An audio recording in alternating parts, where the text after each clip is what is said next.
Acerca do trabalho. Eu quero trazer alguns versículos que vão nos ilustrar aqui o conceito bíblico relacionado à questão do trabalho. Veja só. O trabalho e a ética. O trabalho é necessário não somente para o homem se manter, mas também para se realizar. Então, não é somente uma subsistência, ok? Precisamos também encarar essa perspectiva, porque muitos têm uma visão muito negativa do trabalho. Mas o trabalho também é uma forma de glorificar a Deus, ok? O trabalho também é uma forma de nos desenvolver, é também uma forma de realização, para que nós possamos, então, estar nos esforçando e dando o nosso melhor, ok? E nos desenvolvendo e mostrando toda a nossa aptidão. Então temos o trabalho agora numa perspectiva positiva, ok? Não como a própria palavra trabalho expressa, porque a palavra trabalho, ela expressa a ideia de tripalium, ou seja, de você ser estripado, tá certo? Você ser mutilado, triturado. Então a própria palavra trabalho está em um sentido um tanto negativo. Mas se você tomar o trabalho na perspectiva bíblica, por exemplo, Deus quando criou o jardim, plantou o jardim do Éden, pôs o homem para o lavrar, pôs o homem para zelar, cuidar e do trabalho. Era um trabalho numa perspectiva totalmente prazerosa. Mas em decorrência do pecado, ele foi tirado do Éden para lavrar uma terra, né, que iria lhe dar cardos, né, e espinhos. Mas podemos encarar o trabalho também numa perspectiva de realização. É isso que ele está trazendo aqui. Uma pessoa que tem saúde, mas não tem disposição para trabalhar, vive como parasita, dependendo de quem trabalha. Se alguém come sem trabalhar, é porque alguém trabalhou para produzir aquela comida. E quem colhe o que não plantou é ladrão. Então vemos aí, inclusive um grande economista disse que não existe almoço grátis. Então, se alguém está promovendo esse tipo de coisa, um estado paternalista, né, almoço grátis, não, alguém trabalhou, alguém teve imposto recolhido, não pôde agregar aquilo à sua riqueza, tá certo? E aí o Estado toma a mão disso e muitas das vezes pega e transfere isso de graça, porque está tentando angariar apoio total, né? Está tentando vincular uma parcela da população a ele de forma totalmente dependente, ou seja, se tornar uma grande parcela dependente dele, assim, fazer com que seu voto seja garantido. Ok? Então não existe almoço grátis. Alguém pagou por aquele almoço. O trabalho é uma recomendação de Deus, Gênesis 3,19. A expressão no suor do teu rosto comerás o teu pão significa que para sobreviver o homem deve trabalhar, pois Deus não simpatiza com ociosos ou vagabundos. Acerca do trabalho, o Senhor Jesus ordenou: meu pai trabalha até agora e eu trabalho também. João 5,17. Mesmo ocupado com o labor diário da obra missionária, o apóstolo Paulo trabalhava materialmente para se sustentar fazendo tendas. Veja só o grande apóstolo Paulo, hein? Grande sabedoria, grande pregador, grande apóstolo, ok? E tinha um trabalho manual para o sustentar, para não ser pesado. E veja que em relação a Coríntios ele deixa isso muito claro, né? Que não queria lhe ser pesado. Sendo, na verdade, sustentado por uma das igrejas mais pobres do campo missionário, que é a igreja de Filipos. Interessante isso, né? Então, a igreja simples, pobre, de trabalhadores, e eles tiravam do pouco que tinham para ajudar o apóstolo Paulo, sustentando aí ele em algumas necessidades aí de seu ministério, tá certo? E em relação a Coríntios, Paulo, então, trabalhava manualmente para não ser pesado aos irmãos. E Paulo, que era um fazedor de tenda. Inclusive, um preceito muito interessante que havia dentro do farisaísmo, e passou também depois, né, para os rabinos, é de que se um pai, inclusive obrigações, né, a questão da cultura judaica, do pai em relação ao filho, se o pai não ensina uma profissão útil a seu filho, automaticamente ele está o ensinando a ser um ladrão. Então veja que conceito muito interessante, né? E a responsabilização dos pais em relação aos filhos e a obrigação de todo homem de obter o seu sustento. Por isso trago aqui alguns versículos que dizem, veja só, 1 Provérbios 21, 25. O preguiçoso morre desejando, porque as suas mãos recusam trabalhar. Se a sociedade absorve isso, você tem a destruição do assistencialismo. Tá ok? Você tem pessoas que vão agora buscar, tá certo? De diversas maneiras, conquistar, angariar o seu sustento, o seu crescimento, a sua evolução social, ok? Não que eu esteja dizendo aqui que todas as pessoas devam rejeitar em quaisquer circunstâncias, não. Existem circunstâncias de fato em que a pessoa tem que lançar mão, sim, dos auxílios, das ajudas. Ela é necessitada e ela pode, então, estar sendo atendida. Agora, ela não deve se encostar nisso, mas ela deve buscar, não essa questão desenfreada da ganância, mas sim a questão do desenvolvimento, do crescimento, do aperfeiçoamento, ok? Para que ela possa ser bênção também para os demais. Então veja aí Provérbios, né, 21, 25. Provérbios 31, 13 diz: busca lã e linho, e de bom grado trabalha com as mãos. Então veja aí Provérbios novamente aconselhando a atividade, o trabalho. O lavrador que trabalha deve ser o primeiro a participar dos frutos. Segunda carta de Paulo a Timóteo 2,6. Segunda carta de Paulo a Timóteo 2,6. Honrando então o trabalhador, aquele que trabalha, aquele que se esforça, aquele que coopera então, né, para o crescimento, o desenvolvimento, o enriquecimento, né? Ele deve ter prioridade na participação dos frutos. Trago também Eclesiastes 5,18 que diz: eis o que vi, boa e bela coisa é comer e beber e gozar cada um do bem de todo o seu trabalho, com que se afadigou debaixo do sol, durante os poucos dias da vida que Deus lhe deu, porque esta é a sua porção. Sabe o conselho do Eclesiastes: a felicidade nas coisas singelas, nas coisas importantes, a felicidade honesta do trabalhador pelos frutos do seu trabalho, do seu serviço, né? Então vemos aí a Bíblia sempre orientando, sempre direcionando nesse sentido. Esse tipo de gente são as pessoas que são a base firme para a sociedade. Uma sociedade desenvolvida, uma sociedade justa, uma sociedade de fato bem estruturada, bem fundamentada, bem equânime, né? Onde você tem uma distribuição equânime de riqueza, é uma sociedade que preza pelo trabalho, pelo desenvolvimento, né? E pelo prazer justo de um trabalho honesto. Veja também, e a diligenciardes por viver tranquilamente, cuidar do que é vosso e trabalhar com as próprias mãos, como vos ordenamos, de modo que vos porteis com dignidade para com os de fora e de nada venhais a precisar. Primeira carta de Paulo aos Tessalonicenses, capítulo 4, versículos 11 ao 12, sábios conselhos do apóstolo Paulo, um grande homem de Deus e um grande trabalhador, que também não se entregava ao ócio, não se entregava à preguiça, ok? Então, falando mais um pouco acerca de trabalho, ok? Também acerca da questão do ócio, vemos aqui alguns textos, primeiramente da apostila, que diz: ócio. Alegando viver pela fé, alguns crentes não são muito dados ao trabalho. Para sobreviver, eles vivem dependendo de quem trabalha. Então, se ele não trabalha, ele vai depender, vai sobrecarregar alguém que trabalha, né? Acerca do ócio, Benjamin Franklin declarou: a preguiça anda tão devagar que a pobreza não demora a alcançá-la. Interessante, né? Isaac Watts diz: Satanás sempre encontra alguma coisa má para as mãos ociosas fazerem. Veja, os servos do diabo são os ociosos. Quem não gosta de enfrentar o trabalho inventa qualquer desculpa para viver no ócio. Em Tessalônica, alguns dos convertidos de Paulo chegaram a usar motivos religiosos, especialmente a parousia iminente, como justificativa para viverem na ociosidade. Ou seja, Jesus vai voltar, não preciso mais trabalhar, apenas aguardo então o grande momento, né? Então, desculpa para preguiçoso. Nas antigas leis romanas, como no caso das 12 tábuas, encontramos essa declaração: se algum homem prefere não trabalhar, que também não coma. Não teria sido essa a fonte do apóstolo Paulo, relatada em 2 Tessalonicenses 3, 10 ao 12? Certamente, né? Paulo, que era grande conhecedor do direito romano. Aproveitando o embalo da recessão trabalhista no Brasil e no mundo, muitos dizem que não trabalham porque não acham emprego. Acho errado um profissional não trabalhar somente porque não encontra emprego adequado à sua profissão.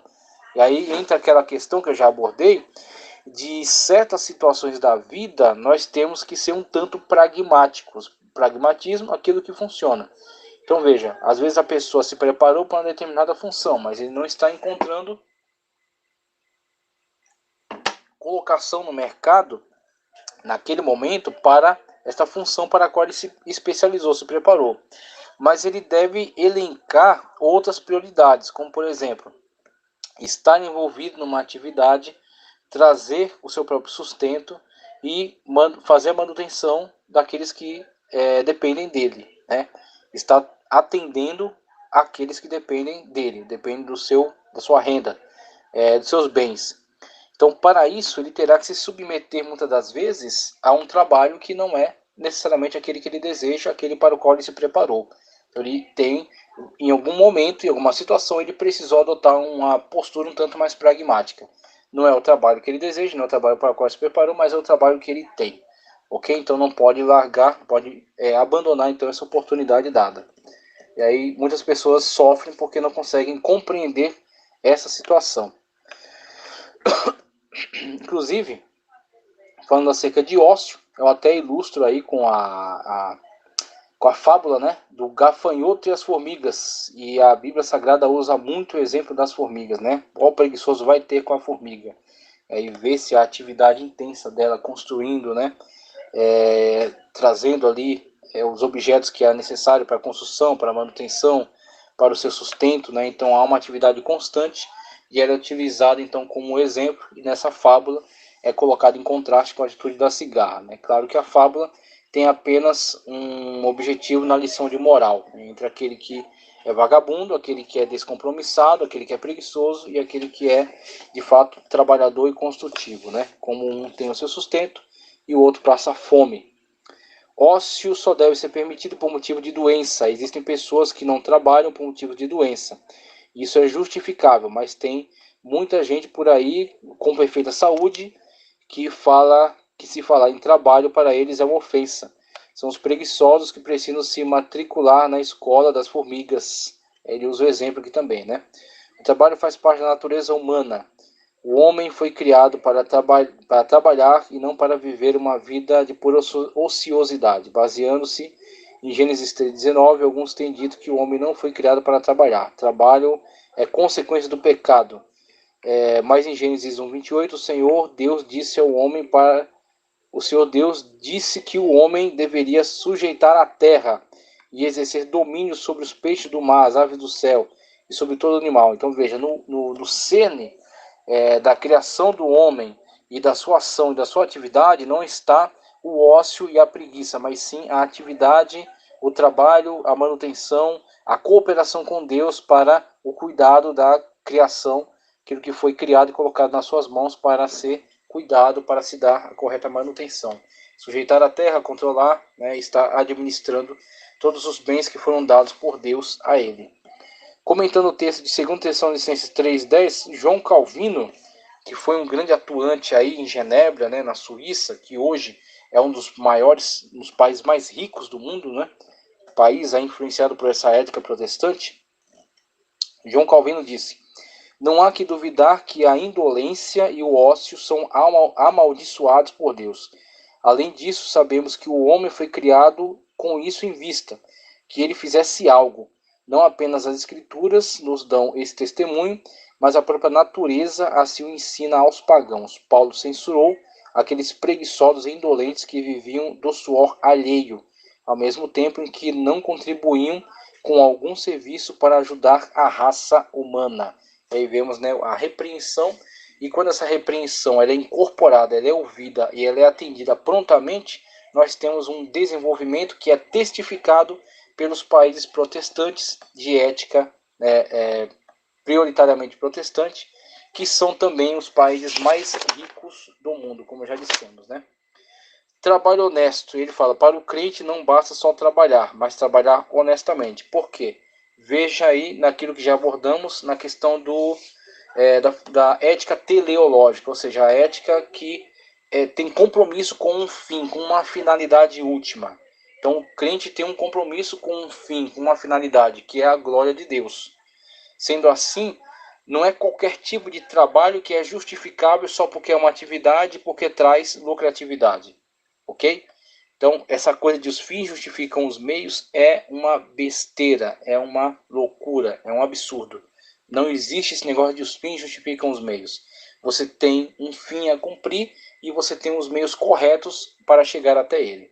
Então temos aí, não é só porque é um trabalho, não é só porque tem lucratividade que ele é autojustificável. Você tem que ver em que está envolvida esta atividade. Qual é o que ela produz, qual é o resultado da sua produção. Porque tudo tem que ser consagrado a Deus, tudo tem que ser para a honra e a glória de Deus. Por trabalho honesto, nos referimos aqui àquele tipo de trabalho que dignifica o homem ou a mulher, né, a humanidade, e não fere os princípios bíblicos. Exemplo de trabalho desonesto. Ele traz aqui, ó, vendedor de jogo de bicho. É uma atividade ilegal. Você está destruindo, está atentando contra o sistema econômico estabelecido pelo Estado. Então você está contribuindo com a destruição do Estado. Ok? Então, mas todo tipo de jogo o crente não tem respaldo bíblico para jogo, porque o crente tem que colocar sua fé em Deus e tem que trabalhar, ok? Então tudo bem, essa questão ela está correta, ela está no viés certo. Mas o Estado tem lá um jogo oficializado, tá certo? E eles só oficializaram aquele porque é um benefício direto para eles. Muito bem, aí entra a questão. Eu posso até não concordar, mas aquele é um jogo oficial, tá certo? Cujos lucros são revertidos para a estrutura do Estado, para a estrutura estatal. Ou pelo menos eles afirmam isso, tá ok? Então se há desvio, se há corrupção, aí já é outra coisa. Né? Aí já é a destruição do sistema que foi feito para funcionar corretamente. Então, não é que eu agora vou jogar porque aquele jogo é do Estado. Não, eu tenho uma ética superior à do Estado. Aquilo que Cristo falou, a vossa ética tem que exceder, a vossa justiça tem que exceder a dos fariseus. Colocando em questão dos fariseus, hein? A questão do Estado, então, é maior ainda, tá certo? Então, se o Estado aprovou aquele jogo, não é problema meu. Eu não tenho nenhum compromisso com isso. Mas uma coisa é, além de eu rejeitar aquele, tá certo? Porque eu rejeito essa questão do jogo, eu coloco a minha fé em Deus e no trabalho que o Senhor me proporciona, eu rejeito mais ainda, mais enfaticamente ainda, um jogo que é proibido, tá certo? Que é perseguido, que é criminalizado pelo Estado. Que, inclusive, a sua arrecadação é revertida para tráfico de drogas, revertida para gangues, tá certo? Revertida para milícias, tá certo? Para grupos criminosos, para atividade criminosa. Então, vendedor de jogo do bicho, você torna-se um participante do crime com isso. Venda de jogos e loterias. Por quê? Essa questão da ética cristã, que supera, né, essa questão da ética do Estado. Então, existem situações nas quais algo é direito, conforme a lei. Então, a lei aprovou. A lei diz, não, pode ser esse jogo aqui, porque esse jogo aqui, a arrecadação vai para o Estado. Tá ok. Então, é direito. De acordo com o direito, é correto. Mas não é ético de acordo com a ética cristã. Tudo me é lícito, mas nem tudo me convém. Não é porque o Estado disse que aquilo é legal, que aquilo será moral para mim.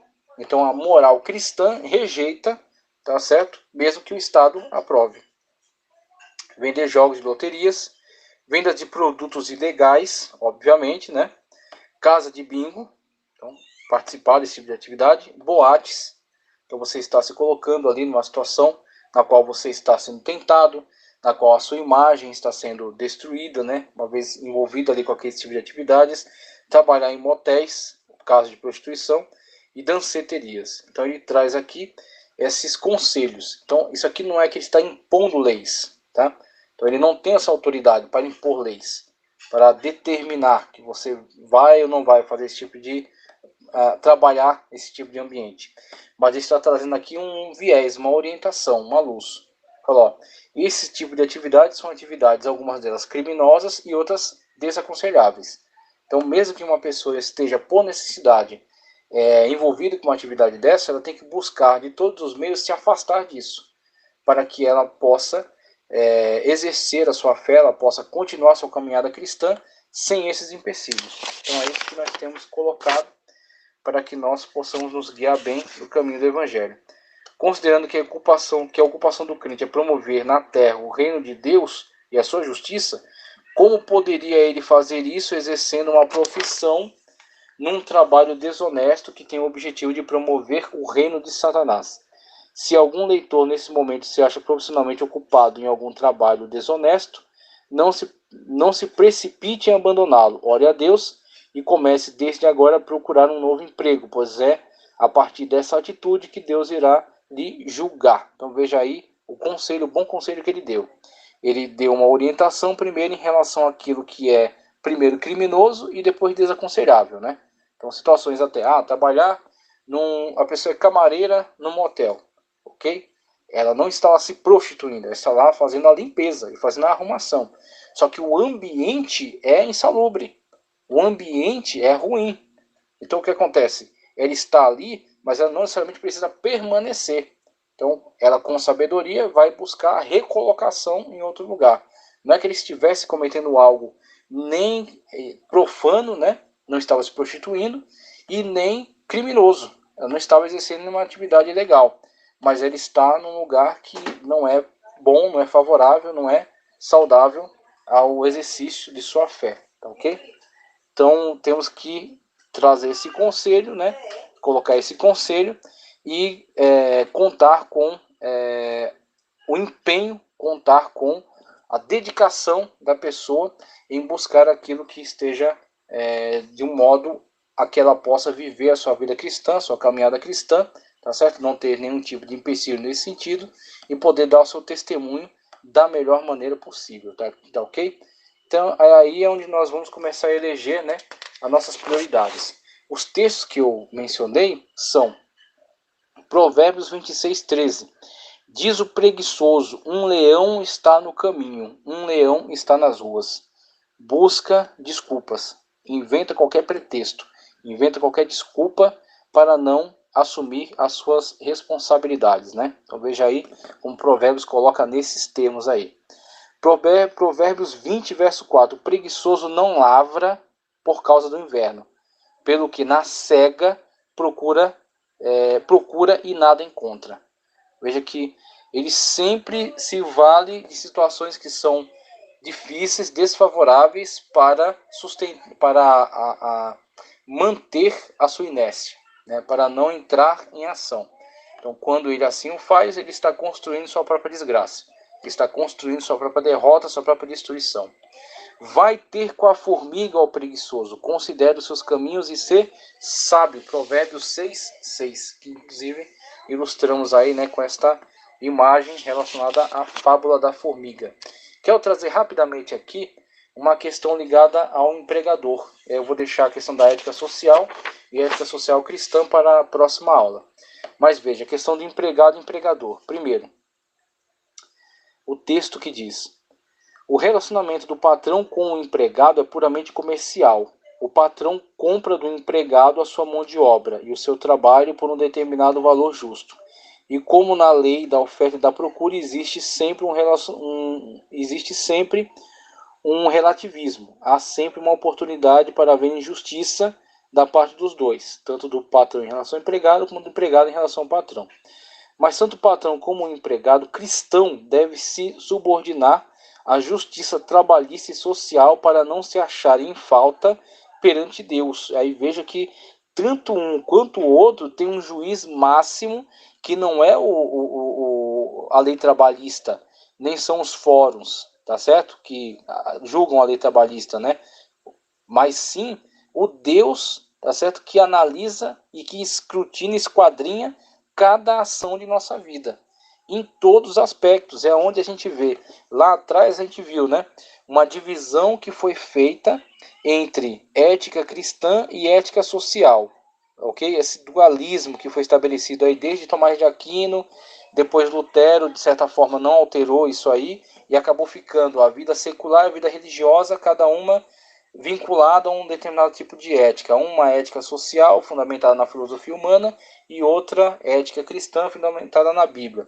Só que isso não pode permanecer assim, porque acaba gerando uma visão dualista em relação à vida, que não é verdadeira de acordo com Deus, não é verdadeira diante de Deus. Deus não vê nossa vida dividida desta forma, mas Deus olha para todos os aspectos da nossa vida. Aquilo que a gente faz no âmbito secular, vamos dizer assim, interfere sim no nosso relacionamento com Deus. Então, nosso relacionamento com Deus não está apenas vinculado ou não está adstrito a um âmbito religioso, sendo um âmbito secular totalmente neutro. Não, Deus analisa toda a nossa vida. Então, se você é um grande pregador, você é um grande ensinador, você é um grande pastor, mas você é um patrão injusto, mas você é um empregado que rouba tempo do seu patrão, ou que rouba até dinheiro, ou que rouba em materiais de trabalho, tá certo? Ou que denigre o seu patrão, ou um patrão que é injusto e não dá ao seu empregado aquilo que é de seu direito, tá ok? Isso afetará sim o seu relacionamento com Deus, porque Deus analisa todas as situações.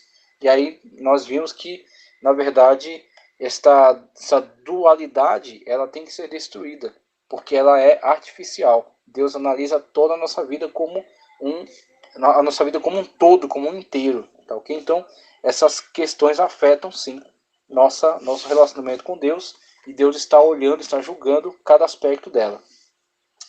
O dever do patrão: tratar o empregado com dignidade e pagar sem atraso o seu salário, pois além de seus compromissos, ele tem família para cuidar.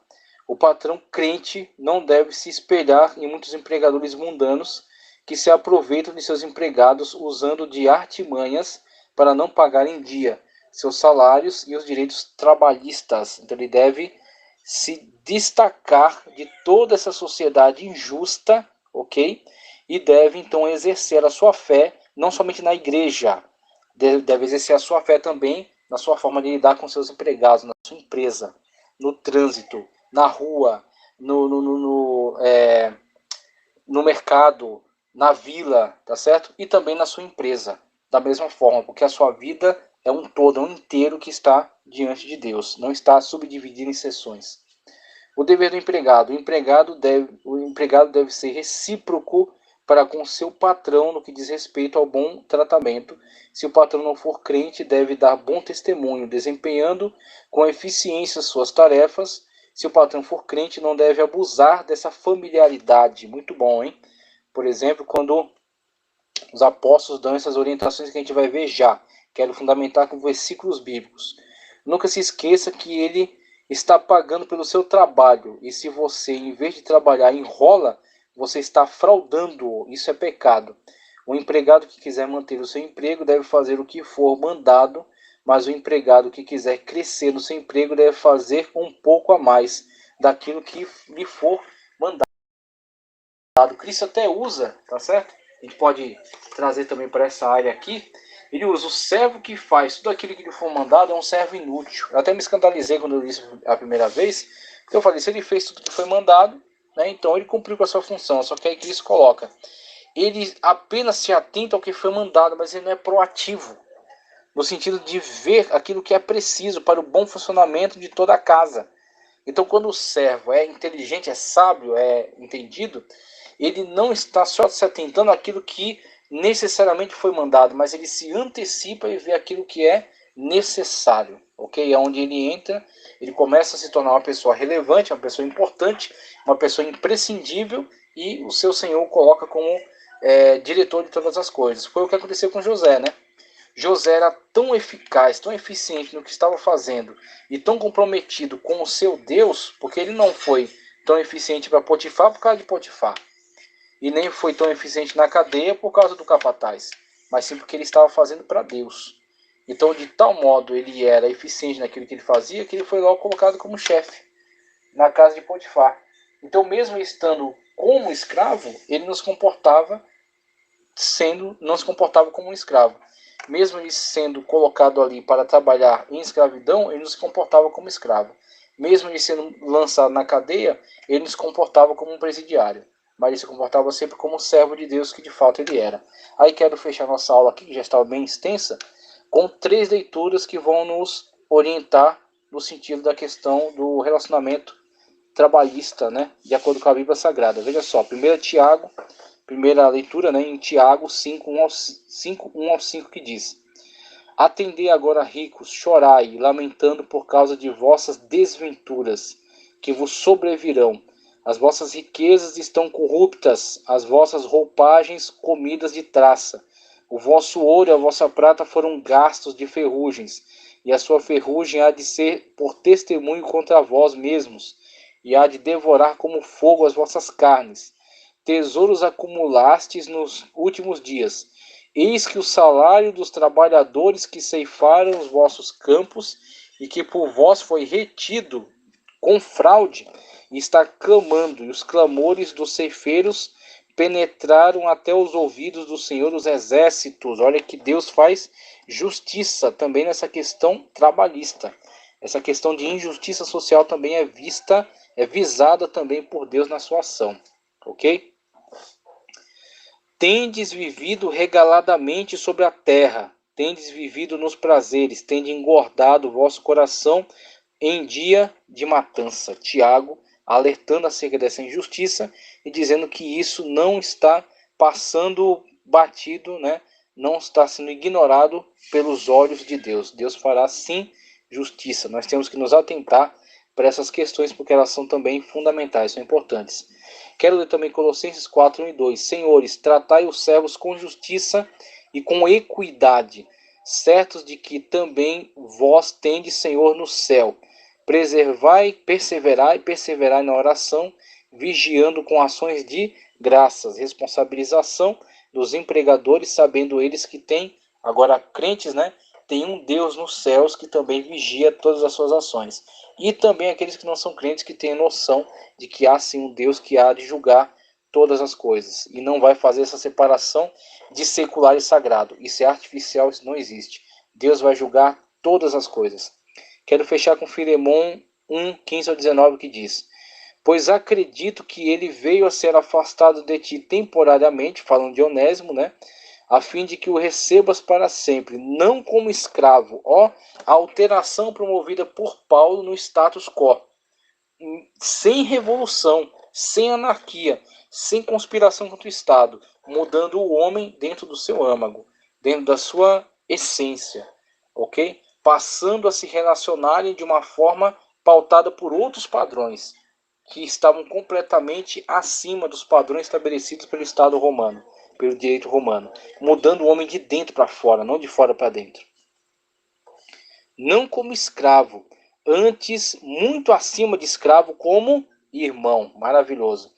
Caríssimo, especialmente de mim, e com maior razão de ti, que na carne, quer no Senhor. Quer na carne, quer no Senhor.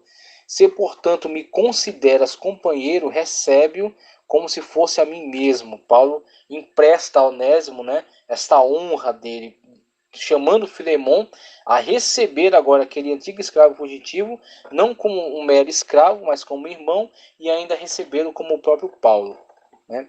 Se algum dano te fez, ou se te deve alguma coisa, lança tudo na minha conta. Eu, Paulo, de próprio punho o escrevo, e eu pagarei, para não te alegar que também tu me deves a mim mesmo. Paulo então coloca todo o peso da sua autoridade, todo o peso, né, da sua importância diante até de Onésimo, diante de Filemon, em favor de Onésimo, e mudando a forma de relacionamento entre eles. Então, externamente, as pessoas olhando de fora poderiam até dizer, não mudou nada. Os ímpios tinham escravos, os cristãos também têm escravos. Só que olhando internamente, olhando para este relacionamento, nós vemos uma alteração completa e total, onde não há mais essa relação de abuso, mas sim agora uma relação de respeito. E assim a sociedade será totalmente mudada a partir desse conceito cristão que faz com que os homens se relacionem agora de uma forma totalmente diferente, né? Se relacionem de acordo com o padrão do reino de Deus. O reino de Deus então causa toda essa alteração na sociedade. E é isso que nós vimos chegando até nós com essa sociedade que se beneficia, né, a partir todo esse conceito de respeito, de igualdade, de que todos os homens são criaturas de Deus e que Deus está acima de todos nós. Então eu encerro essa aula. Tomara que Deus possa continuar abençoando poderosamente a sua vida a partir desse ensino e a partir de outros mais que virão. Continue conosco, inscreva-se no canal, curte o vídeo, envie, tá certo? Compartilhe e vamos seguir cada vez mais adiante na matéria de ética cristã e mais outras que virão ainda pela frente, sempre crescendo na graça e no conhecimento do nosso Senhor Jesus Cristo, tá ok? Muito obrigado, fica na paz do Senhor.